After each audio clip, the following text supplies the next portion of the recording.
Watch this. Start of the round. Clock this guy from a mile away. The jet coming in. Boom. Why is that allowed? Why can you even do that? And everyone's just stood around there like, what's going on? But welcome back, guys, to some BF 2042. This was a pretty interesting round on renewal. I thought I'd post this today because it's been an exciting day in the games industry. And also, we still haven't had an update on the future for BF 2042. And I said in my last live stream or last video on the game, which I think was about 9 days ago, that I thought it was going to be last week.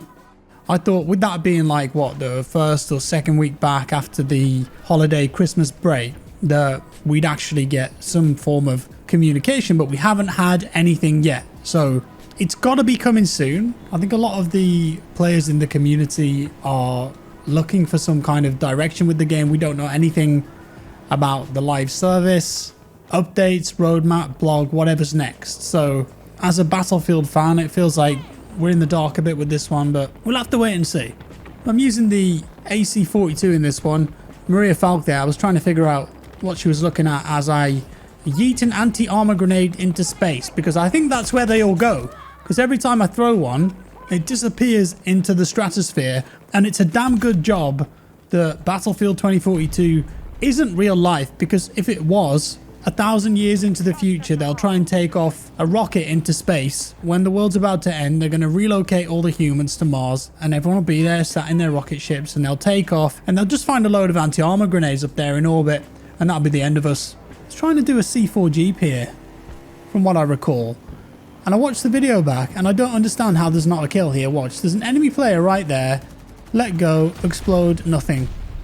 Go around the corner, dead. Did I not get that kill? The teammate on the quad with me there died as well, I think. Unfortunate for some, but bad timing from me because my entire team is already here. Now, there was some massive, and I mean massive, gaming news today. When I read it, I literally said out loud, there's no way.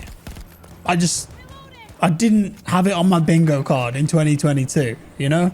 That's how I felt. But do you remember last year, 2021, I think it was the second week of March, Xbox and Microsoft announced that they had acquired or bought, paid for Bethesda, the games publisher. So that meant that Xbox now had control of a ton of popular gaming IPs like Fallout, Dishonored, Doom, Prey, Skyrim, Rage, The Elder Scrolls. There's a lot of big titles there, isn't there? Now, for that acquisition, they reportedly paid $7.5 billion US dollars. That's a lot of money. But today, a few hours ago in fact, Xbox and Microsoft announced that they have plans to acquire Activision Blizzard. And the price is about 70 billion US dollars. This is crazy news. Absolutely crazy. I just never thought something like that would happen. I assumed that Activision Blizzard would be too big for that. I was wrong. And this has got some huge implications for the industry. As a gamer, it throws up a lot of questions because Activision Blizzard have development studios and intellectual property rights to games like Call of Duty, to games like World of Warcraft, Diablo, Overwatch, StarCraft. And how can we forget about Candy Crush? I've never played it, but apparently it's one of the most popular mobile games in the world there has ever been. So there's that. 70 billion. That's an absolutely staggering amount of money, isn't it? Now, we're going to get back to that in just a second because there's a lot to unpack there. But what is this? 1, 2, 3 Boris turrets. There's an Irish shield. What's going on here? There's a Ranger outside pretending to be a T-2000. Guy runs down the stairs. Take him out with a quick kill, and I've got the flank on here. I'm feeling good about this. Didn't quite get the last, but it's not over yet. Because Chili Con Canny, squad mate, reses me. I stand up, kill the guy that got him, and I'm going to return that favor right there. Angel does it again. He's back in the game.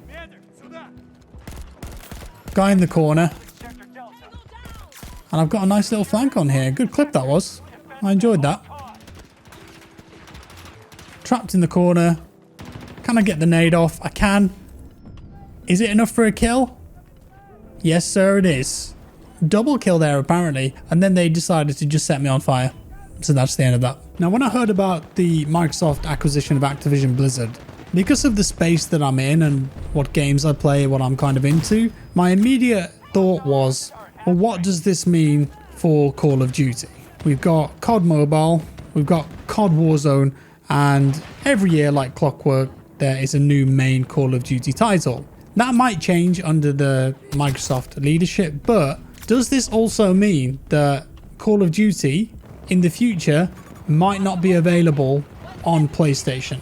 And this is an incredibly interesting topic because I think it's 50-50. Now, as far as I know, the largest player base for Call of Duty is on PlayStation. That's the biggest percentage. So if Xbox turn around June, July this year, let's say they do a showcase and they go, oh, by the way, guys, if you want to play this year's Call of Duty, rumored to be Modern Warfare 2, you got to get an Xbox or a PC. Because they've spent crazy money on this, so what's to stop them making big sweeping decisions like that? They want to get some bang for their buck, don't they? I mean, Xbox have already announced that some Bethesda games, Starlink for example, they're going to be exclusive to PC and Xbox. So why not Call of Duty? It's one of the biggest IPs in the world. At the same time though, they're going to lose a lot of their revenue if they do that, especially in the short term, because my understanding is that if a publisher makes a game, so let's say Xbox develop the new Call of Duty and it's sold on the PlayStation, then they'll get a percentage of every copy of the game sold. So immediately Microsoft are going to lose out on a load of easy money because people buy COD every year. It's almost guaranteed to sell 20 million a year just because it's COD. So in the short term, they'd be losing out doing that. They're definitely annoyed the biggest portion of their player base too. I don't think they're going to do that, especially for the next few years. I think Xbox will allow it to remain on PlayStation consoles. But long term, maybe in the end, Call of Duty becomes an Xbox exclusive. Or maybe it's on PlayStation and Xbox, but you can get it on Game Pass on day one. But what do you guys think is going to happen with COD? Let me know down in the comments below. I'm just making assumptions here, of course. And do you think Sony will respond to this? Do you think Sony is going to buy a publisher? Who would they buy? And those other games as well that Xbox has just acquired. Overwatch definitely dropped off, but if they actually come back and make a decent sequel, could be a big hit. Diablo, massive. World of Warcraft, massive. Subscription based. StarCraft is a really strong IP. The more I think about it, the more that I come to the conclusion it's about live service and it's about Game Pass and it's about MTX. Because all those games, even Call of Duty of course nowadays, especially Warzone and COD Mobile, it's all about live service and trying to give people a reason to log in again. What's new? What's the new event? What's the new skin? How do I unlock this thing? Here's a new map or game mode you can try. All those games that I just listed, they all fit into that bracket in my opinion. So I think it is a very strong move from a business perspective by Xbox. And they've obviously got screw you money if they can spend 70 billion. But I do feel like it might be the last big publisher acquisition for a while. But get this, there's also rumors that this news won't be the biggest gaming news this week. I've seen rumors on Twitter, could be completely unfounded and made up, but the rumor is that Sony and Nintendo are going to merge. Again, could be complete nonsense, but some say there's no smoke without fire.